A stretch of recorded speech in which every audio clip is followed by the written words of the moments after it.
शाम को प्रेयर के बाद सभी अपने कमरे में सोने की तैयारी कर रहे थे, लेकिन रोमा ने आज कुछ अलग सोचा हुआ था। सबके सोने के बाद वो दबे पांव मारिया के कमरे की खिड़की पर पहुंची और अंदर झांक कर देखने लगी। लेकिन वहां का नजारा देखकर रोमा के रोंगटे खड़े हो गए थे। मारिया अंदर चेयर पर बैठी हुई थी, लेकिन वो चेयर पर ऐसे बैठी थी जैसे किसी ने उसके पूरे शरीर को मोड़ तरोड़ कर जबरदस्ती वहां बैठाया हो। उसके हाथ पैर बुरी तरह से गुथे हुए थे, गर्दन दूसरी ओर थी। ऐसा लगता था वहां कोई इंसान नहीं, रबर की गुड़िया पड़ी है।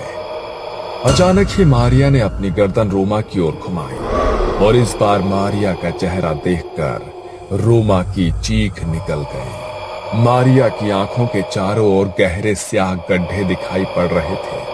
बाल बुरी तरह से उसके चेहरे पर बिखरे थे और दांत इतने काले थे जैसे किसी ने जलता हुआ कोयला उसके मुंह में रख दिया हो। रोमा की दिल दहला देने वाली चीख सुनकर मदर एग्निस और बाकी लड़कियां दौड़कर वहां पहुंच गई। रोमा जमीन पर पड़ी हुई थी और उसकी सांसें उखड़ रही थी। तुम यहाँ क्या कर रही हो? क्या हुआ है?